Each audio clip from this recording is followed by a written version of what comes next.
예, 하나님 말씀을 보겠습니다. 하나님 말씀은 구약성경 10편 9편 1절에서 20절 말씀입니다.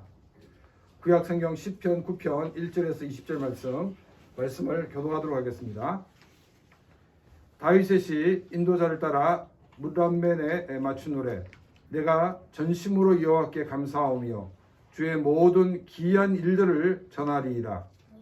내가 주를 기뻐하고 즐거워하며 진정하신 주의 이름을 찬송하리니 내 원수들이 물러갈 때에 주 앞에서 넘어져 망함이니이다. 주께서 하나의 의와 송사를 변호하셨으며 보좌에 앉으사 이렇게 심판하셨나이다.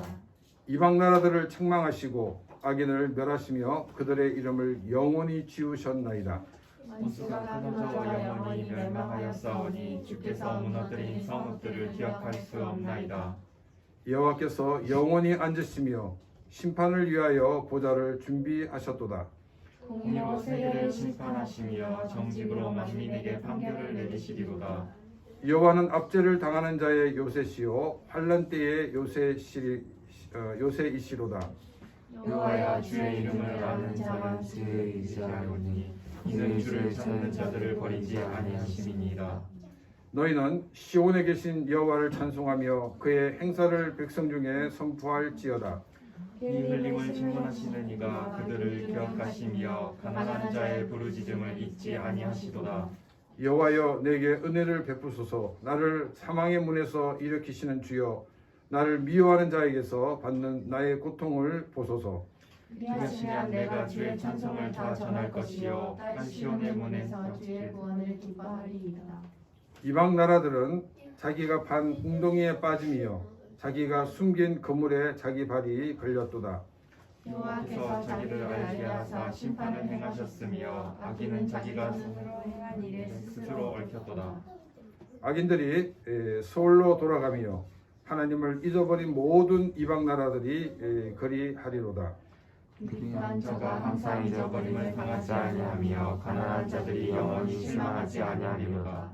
여호와여 일어나사 인생으로 승리를 얻지 못하게 하시며 이방 나라들이 주 앞에서 심판을 받게 하소서. 여호와여 그들을 두렵게 하시며 이방 나라들이 자기는 인생일 뿐인 줄 알게 하소서. 아멘. 우리가 지금 이제 살고 있는 이 세상은 공의가 바로 세워져 있는가라는 질문을 던지면 100% 그렇다라고 말하기는 쉽지 않을 것입니다. 우리가 선진국이라고 100% 공정한 사회라고 말할 수는 없습니다. 왜냐하면 죄로 타락한 인간이 살고 있는 곳은 어디에나 악이 활동을 하고 있기 때문입니다. 그럼에도 선진국을 기준으로 두는 것은 선진국이라는 것은 단지 경제적인 것만이 아니라 인권이나 정치, 사회 등 모든 면을 보고 선진국이라는 평가를 내리는 것이기 때문입니다. 아무리 경제대국이라 하더라도 인권이 짓밟히고 또 정치나 언론이 자유롭지 못하면 선진국이라 할 수 없는 것입니다. 완벽할 수는 없지만은 최대한 공의를 세우려는 것이 선진국인 것입니다. 최대한의 공의를 세운다는 것은 최대한 억울한 사람이 없게 한다는 것을 말하고 있습니다. 최대한 억울한 사람이 없다는 것은 특권층이 없는 사회이며 이 사회가 공정한 사회이며 선진국인 것입니다.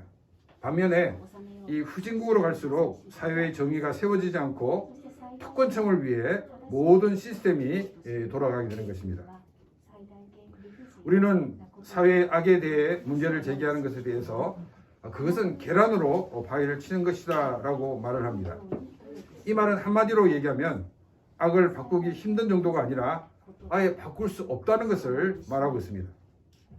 이것은 악이 자신에 대해 도전을 하지 못하게 하는 일종의 연막 작전이라는 것을 우리는 알아야 됩니다.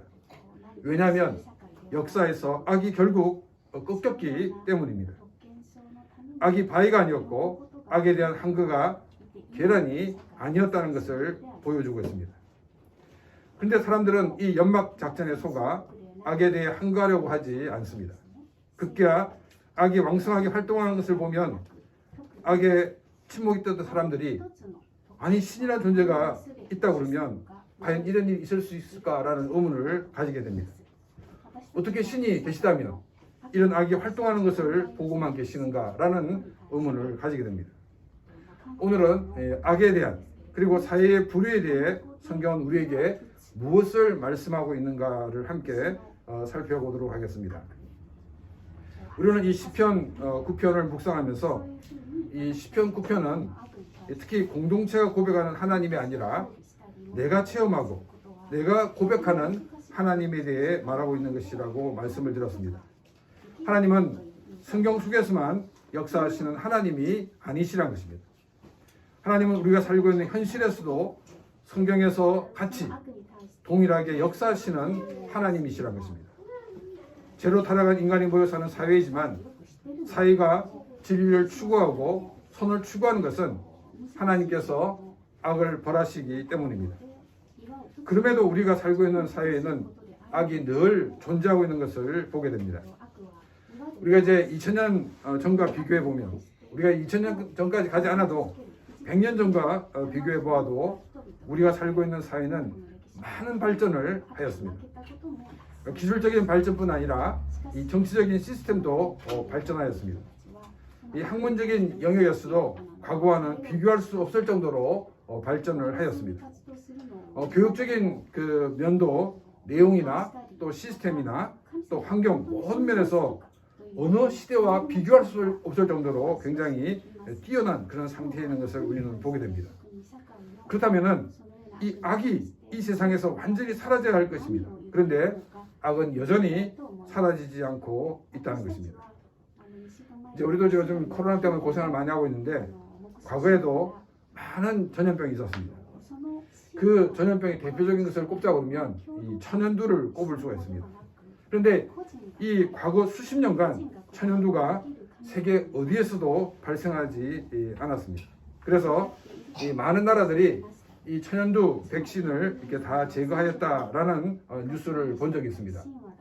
딱 한 곳이 가지고 있는데 그것이 러시아에 있는 어떤 연구소에서는 그 백신을 여전히 가지고 있다 하는 것 같은 기사였습니다. 1년에도 수십만 명의 목숨을 앗아가던 천연두도 역사에서 사라졌는데 인간에게 있는 이 악은 좀처럼 사라지지 않고 있다는 것입니다. 이 악은 어떤 때는 이 권력 뒤에 숨기도 하고 또 어떤 때는 이 법 뒤에 숨기도 하고 또 어떤 경우에는 아주 고상한 척 위장을 하기도 합니다. 하나님께서 이 악에 대해 벌을 내리시지만 악은 잡초와 같습니다. 뽑아도 끝없이 솟아오릅니다.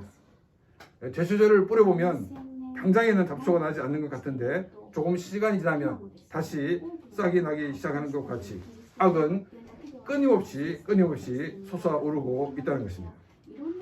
하나님께서 악에 대해 벌을 내리심에도 악이 완전히 제거되지 않고 잡초처럼 왜 자랄까 하는 것 같은 의문이 들 것입니다. 하나님께서 악을 완전히 제거할 수 있는 힘이 부족하셔서 악이 남겨진 것이 아니란 것입니다. 죄로 타락한 인간이 이 땅을 살아가는 가운데 하나님께서는 예수님이 재림하실 때까지 그 악을 존재하게 하셨다는 것입니다. 악이 너무 강할 때는 하나님께서 그 악을 끄시기도 하시지만은 하나님은 예수님의 재림의 날까지 어느 정도 악을 허용해 주셨습니다. 그런데 우리가 자세히 따지고 보면 하나님이 악의 씨를 뿌리거나 또한 악을 키우는 것이 아니란 것입니다. 악의 씨를 뿌리는 것도 인간이었고 악을 키우는 것도 우리 인간입니다. 대부분의 많은 사람들은 악을 통해 이익을 볼 때 그때는 가만히 있다가 악에 의해서 피해를 받게 됐을 때 그제서야 문제를 제기하고 나옵니다. 그리고 자신의 힘으로 도저히 감당할 수 없을 때 신이 있다면 왜 악이 이렇게 크도록 두셨는가라고 항의를 하게 되는 것입니다. 악이 이런 큰 힘을 가지게 된 것은 눈앞에 있는 이익 때문에 악에 대한 침묵의 결과입니다. 근데 사람들은 자신의 욕심 때문에 이런 일이 생겼다라고 인정하기가 싫은 것입니다. 그래서 하나님께 그 책임을 돌리려고 하고 있다는 것입니다. 이런 과정을 생각해 보지 않은 대부분의 사람들은 악에 대한 싸움을 계란으로 바위를 치는 것이라고 생각할 수밖에 없는 것입니다. 이것은 악의 연막 작전이라고 이미 말씀을 드렸습니다. 악에 대한 도전을 사전에 차단하려는 바로 이 악의 음모인 것입니다. 또한 이런 것을 생각해 보지 않은 많은 크리스천들은 이 연막작전이라는 것을 생각하지 못하는 가운데 우리 현실에서는 하나님은 굉장히 악의 약한 존재가 아닌가라고 또 인식될 수가 있다는 것입니다. 조금 전에도 말씀드렸지만 악을 뿌리고 악을 자라나게 하는 것은 바로 우리 인간입니다. 예수님께서 재림하실 때까지 악을 두시는 것은 하나님께서 악을 제거할 능력이 없어서가 아니고 인간이 가지고 있는 이 자신의 죄성을 발견하게 하시기 위해서입니다. 대부분의 사람들은 자신이 죄로 얼마나 타락한 존재인가를 전혀 알지를 못합니다. 1차 세계대전과 2차 세계대전이 생기기 전까지는 인간들은 자신들의 과학기술의 발전으로 유토피아를 이룰 수 있다라고 생각하였습니다. 그런데 1차 세계대전과 2차 세계대전을 겪으면서 인간이 얼마나 악한 존재인가를 알게 되었습니다. 자신들의 밑바닥을 보게 되었던 것입니다. 2차 세계대전이 끝나고 냉전 시대도 있었지만은 이 80년간 세계대전 같은 큰 전쟁이 일어나지 않고 어느 정도 평화를 유지할 수 있는 것도 자신들 안에 있는 악을 보았기 때문입니다. 이 악을 그대로 두면 지구 안에 존재하는 인류는 한 사람도 살아남기 힘들다는 것을 알게 되었다는 것입니다. 약 80년이 지나다 보니 직접 이 세계대전에 참여했던 사람들이 점점 사라지고 있습니다. 그러다 보니까 다시금 이 악이 응집될 수 있는 그 같은 위기에 놓여 있다는 것입니다. 이럴 때일수록 우리 크리스천들은 더 깨어 있어야 합니다. 더 시대의 흐름에 민감해야 됩니다. 또한 악을 악이라고 말해야 합니다. 악이 주는 혜택에 취해서는 안 된다는 것입니다.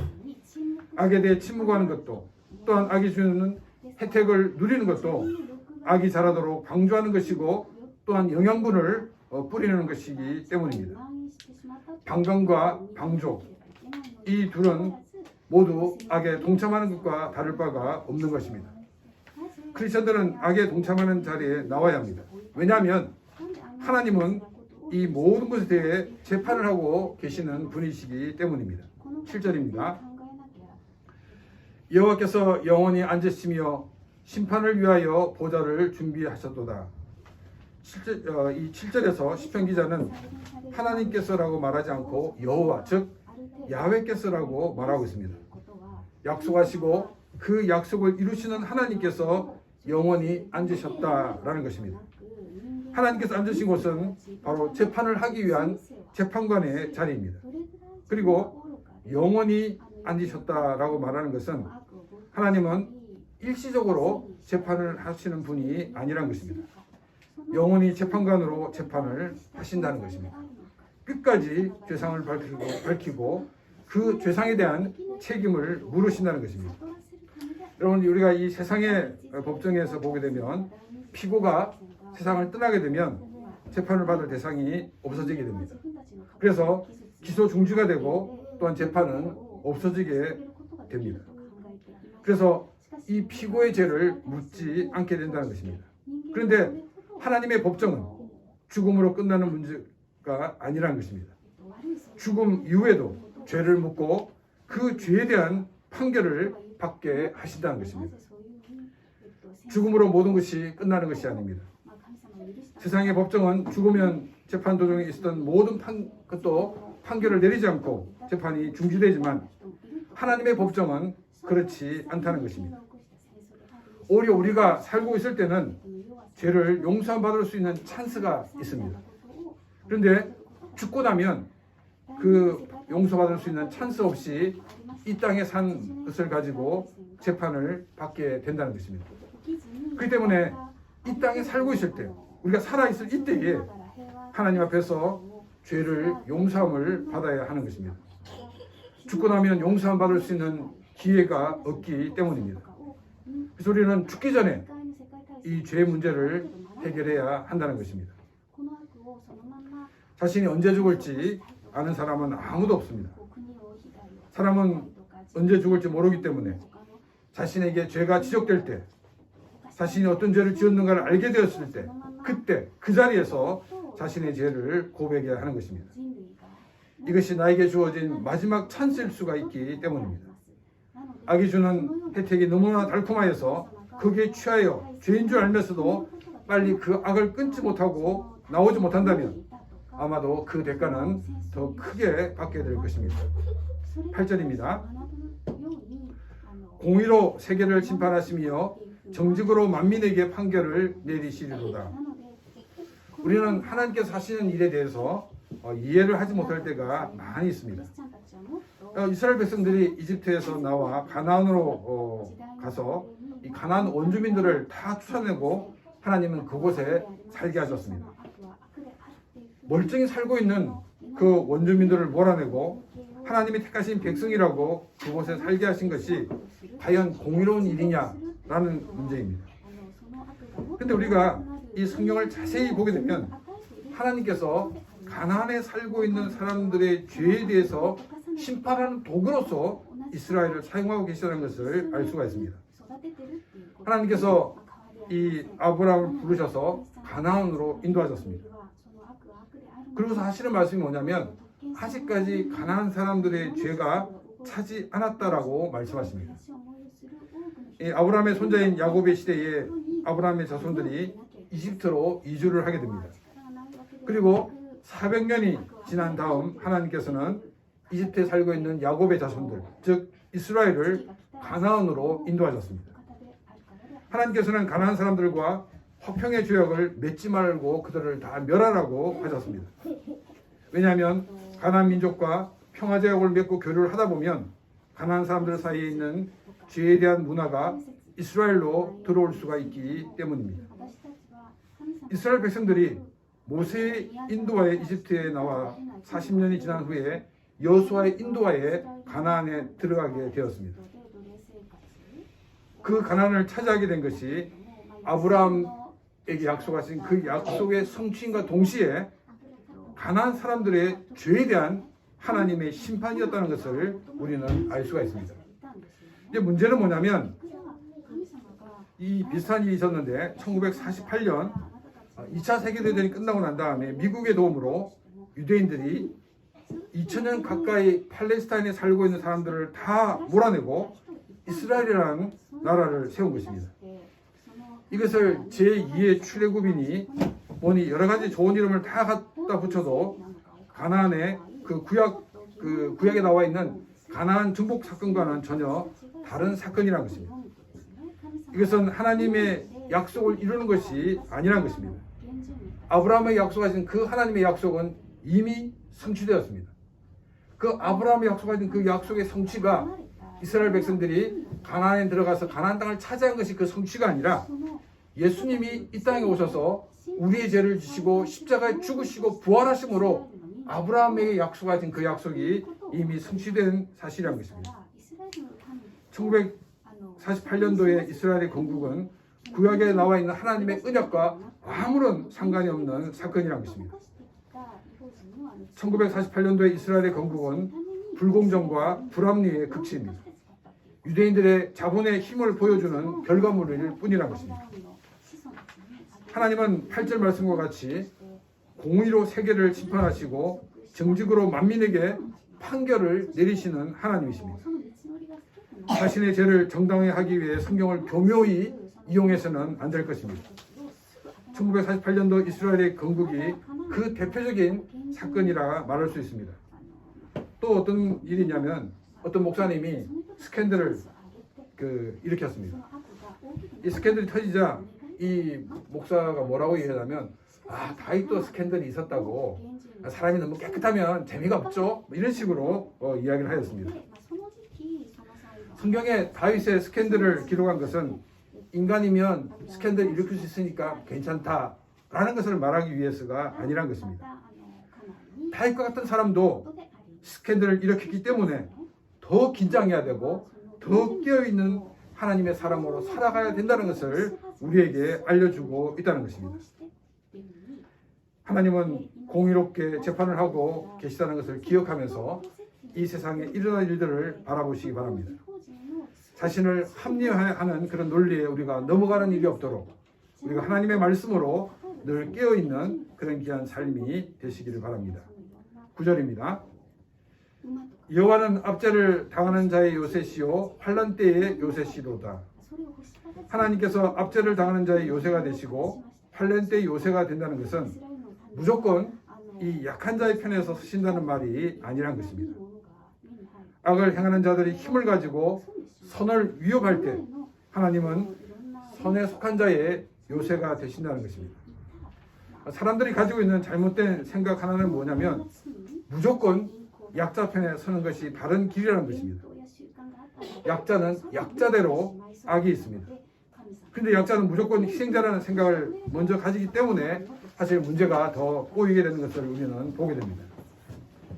여호와는 압제당하는 자의 요새라는 것은 악이 힘을 가지고 악을 행하지 않는 사람들을 억압하는 상태에서 하나님께서 그들을 지켜주시고 보호해주시는 요새가 된다라고 말씀을 하고 있는 것입니다. 악이 엄청 강한 것처럼 보이지만 악은 자신의 힘이 빼앗길까봐 두려워하고 있습니다. 그래서 계란으로 바위 치기라는 말을 흘리고 있습니다. 또한 자신의 힘이 빼앗길 것 같으면 뭐라고 얘기하냐면 자신의 힘을 잃게 되면 정의가 무너져 버릴 것이라고 말을 합니다. 여기서 마치 어떤 것과 같으냐면 야쿠자가 자신이 이 지역을 관리하고 있기 때문에 여러분들이 편안하게 장사도 할 수 있고 이것을 할 수 있습니다 라고 말하는 것과 같다는 것입니다. 결코 악은 우리에게 참된 기쁨과 참된 행복을 주지 않고 있습니다. 잠시 자기의 이익을 위해 우리에게 위장된 평화를 주고 있을 뿐입니다. 우리에게 참된 평화와 참된 기쁨을 주시는 분은 바로 우리 하나님이십니다. 위장된 평화에서 사는 것이 아니라 참된 평화와 기쁨 가운데 살기 위해 우리는 악과 싸우는 사람이 되어야 합니다. 그럴 때 하나님께서 우리를 지키시고 보호해 주시는 요새가 되어 주신다는 것입니다. 우리는 그 요새 안에서 하나님 주시는 평화와 기쁨을 맛볼 수가 있는 것입니다. 우리가 악과 싸우지 못하는 이유는 악이 무섭기 때문입니다. 끝까지 따라와서 보복하지 않을까 하는 그런 염려가 있기 때문입니다. 성경은 우리에게 말하고 있습니다. 여호와 하나님이 압제를 당하는 자의 요새가 되시고 환난 때의 요새가 되신다라고 말하고 있습니다. 악을 두려워하는 것은 여호와 하나님이 요새가 되어 주신다는 것을 이해하지 못하고 있기 때문입니다. 악을 두려워하는 것은 여호와 하나님이 요새가 되어 주신다는 그 말을 믿지 못하고 있기 때문입니다. 괜히 믿음의 길을 선택했다가 악에게 보복을 당하면 어떻게 하지 하는 그와 같은 생각은 철저하게 불신앙적인 생각인 것을 우리는 기억을 해야 합니다. 우리 하나님은 우리를 지키시고 보호해 주시는 요새가 되어 주신다라고 약속하셨습니다. 악을 두려워하고 악이 뿌려지는 것을 방관하고 악이 자라는 것에 영향물을 주는 어리석은 삶이 아니라 믿음으로 악과 싸워 하나님께서 지키시고 보호하시는 그 은혜가 넘치는 삶이 되시기를 바랍니다. 10절 말씀입니다. 여호와여 주의 이름을 아는 자는 주를 의지하오리니 이는 주를 찾는 자들을 버리지 아니하심이니이다. 아무리 강력하게 보이는 악과 싸울 수 있는 사람은 여호와 하나님의 이름을 아는 사람입니다. 하나님은 약속하시고 그 약속을 반드시 이루시는 하나님이시기 때문입니다. 여호와 야훼라는 이름을 걸고 그 약속을 하나님은 반드시 이루어 가시는 하나님이십니다. 여호와의 분명한 그 이름을 안다고 그러면 우리는 주님을 더 의지할 수밖에 없는 것입니다. 우리는 성경을 통해 하나님을 더 깊이 아는 삶이 되어야 더 하나님을 의지할 수가 있는 것입니다. 그래서 우리는 매일매일 성경을 읽어야 되고 또한 매일매일 성경을 묵상해야 하는 것입니다. 또한 주님을 찾는 자들을 버리지 않는다라고 말씀하고 있습니다. 주님께서 끝까지 붙들고 계시다는 것입니다. 우리가 하나님의 말씀을 붙들고 믿음으로 살아가는 것도 하나님께서 우리를 붙들고 계시다는 증거입니다. 오늘처럼 이렇게 날씨가 좋은 날 다른 곳에 놀러 가지 않고 우리가 교회에 모여 예배를 드릴 수 있는 것도 하나님께서 우리를 붙들고 계시다는 증거입니다. 저는 크리스찬 가정에서 태어났지만은 고등학교 1학년이 되었어야 하나님의 은혜를 체험하게 되었습니다. 저는 그 은혜를 체험하고 난 다음 나를 사랑하시고 나를 구원하신 것에 너무나도 감사해서 내 자신이 정말 하나님이 기뻐하시는 그런 삶을 살도록 굉장히 노력을 하였습니다. 근데 시간이 지나면서 내가 그렇게 살 수 있었던 것은 나의 의지와 나의 노력이 아니라 나를 붙드시는, 나를 결코 놓지 않으시는 하나님의 은혜이며 하나님의 손길이라는 것을 알게 되었습니다. 주를 찾는 자를 하나님은 버리지 않는 그런 하나님이십니다. 하나님을 찾으시기 바랍니다. 나를 붙들고 계신 하나님을 만나시기를 바랍니다. 지금까지 나를 붙들어 주시고 인도해 주신 그 하나님께 감사하는 그런 귀한 삶이 되시기를 바랍니다. 11절 말씀입니다. 너희는 백성 중에 계신 너희는 시온에 계신 여호와를 찬송하며 그의 행사를 백성 중에 선포할지어다. 하나님은 아무리 그대에게 보이는 악에 대해서도 재판하시어 악을 징계하시는 하나님이십니다. 우리가 악에 대해 한가할 때 악이 우리를 없애려고 다양한 방법으로 우리를 공격하게 될 것입니다. 이때 하나님은 우리를 지키시고 보호해 주시는 요새가 되어 주신다라고 성경은 우리에게 말하고 있습니다. 악을 두려워하지 않느냐, 악을 두려워하느냐는 하나님에 대한 신뢰의 결과입니다. 하나님이 말씀하시고 그 말씀을 반드시 이루시는 하나님이신 것을 믿는 사람들은 악을 두려워하지 않고 또한 악의 공격을 두려워하지 않는 것입니다. 하나님께서 자신의 이름을 걸고 반드시 지켜주실 것이기 때문입니다. 이런 놀라운 하나님의 역사를 경험한 사람은 정말 감격에 벅차서 하나님을 찬송하며 하나님께서 행하신 이 놀라운 일들을 다른 사람들에게 선포할 수밖에 없다는 것입니다. 또 말씀 보게 되면 시온에 계신 여호와라고 되어 있는데 여기서 이 시온이라는 것은 예루살렘에 있는 것을 말하고 있습니다. 그런데 조금 더 구체적으로 얘기하면 예루살렘 성전을 말하고 있습니다. 시온에 계신 여호와, 예루살렘 성전에 계신 여호와는 바로 구약에서 약속하시고 그 약속을 이루시는 바로 그 하나님이라는 것을 말하고 있습니다. 성경에서 말씀하시고 또 그 말씀을 현실의 삶에서 하나님께서 어떻게 이루어 가시는지를 이 사람들이 보고 체험한 것을 많은 사람들에게 알리라고 성경은 우리에게 말하고 있습니다. 12절입니다. 피 흘림을 신문하는 이가 그들의 기억하시며 가난한 자의 부르짖음을 잊지 아니하시리로다. 이 피 흘림의 신문이라는 것은 큰 사건을 말하고 있습니다. 하나님은 큰 사건을 재판하시기 때문에 작은 일에 대해서 등한히 여기는 그런 분이 아니시란 것입니다. 가난한 자의 부르짖음을 잊지 아니하신다라고 말하고 있습니다. 이 가난한 자라는 것은 이미 소외된 자를 말하고 있습니다. 공정하지 못한 사회는 가진 자를 위해 존재하고 가진 자를 위해 모든 시스템이 돌아가게 됩니다. 이런 사회에서는 가난한 자의 설 자리는 없습니다. 더 무시당하고 더 외면당할 수밖에 없는 위치입니다. 그러나 우리 하나님은 공정하신 하나님이시기 때문에 큰 재판을 진행하는 가운데서도 소외된 자의 소리에 귀를 기울이시는 분이라는 것을 성경은 우리에게 말하고 있습니다. 우리가 외치는 소리가 외면당하는 것 같지만 하나님은 우리의 모든 기도를 듣고 계시고 또한 우리의 기도에 응답해 주시는 하나님이십니다. 도저히 기도의 응답과는 거리가 먼 일들이 일어나도 우리는 우리의 기도를 들으시는 하나님을 신뢰하면서 담대히 하나님 앞에 나가 하나님께 기도하는 그런 귀한 삶이 되시기를 바랍니다. 하나님은 우리의 기도 하나도 땅에 떨어지지 않게 응답해 주시는 그런 하나님이십니다. 이런 놀라운 하나님의 역사를 체험하는 그런 귀한 삶이 되시기를 바랍니다. 13절 말씀입니다. 여호와여 내게 은혜를 베푸소서. 나를 사망의 문에서 일으키시는 주여 나를 미워하는 자에게서 받는 나의 고통을 보소서. 이 시편 기자는 여호와 하나님께서 은혜를 베풀어 주시기를 간청하고 있습니다. 기도의 응답도 하나님이 우리에게 베풀어 주시는 은혜가 있어야 하기 때문입니다. 사망의 문에서 일으키시는 주라는 것은 절대적인 그런 절망 속에서 나를 건지셨던 분이란 것입니다. 절대적인 절망 속에서 나를 건져내셨던 그 주님께서 지금 나를 미워하는 자에게서 받는 이 고통을 보라는 것은 지금 나를 미워하는 자에게서 받는 이 고통에서 나를 구해달라는 것 같은 고백인 것입니다. 과거에 자신의 삶에서 일하셨던 하나님께서 지금 자신이 만난 어려운 일을 그 가운데서 구해달라고 이 간청을 하고 있습니다. 하나님은 과거에 하나님으로 끝나서는 안 된다는 것입니다. 성경 안에서만 역사하시는 그런 하나님은 과거형입니다. 성경 안에서 역사했던 그 하나님께서 동일하게 우리의 삶에서도 지금 역사하고 계시다는 것을 믿어야 합니다.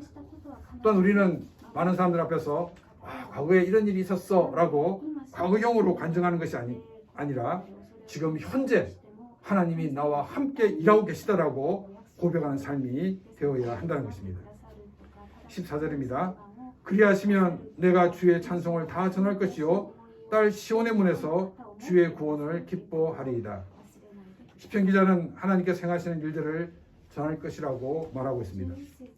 딸 시온의 문에서 주의 구원을 기뻐한다는 것은 하나님께 예배하러 올라오는 사람들에게 하나님께서 행하신 이 일들을 간증하면서 함께 기쁨을 공유하겠다는 것입니다. 이 사회에 있는 악은 사람의 욕심에 의해서 뿌려졌고 그 악의 열매에 취해 있다 보니 악이 자라는데 일조를 하였습니다. 사람들이 악을 두려워하기 때문에 악은 더 잘 자라게 됩니다.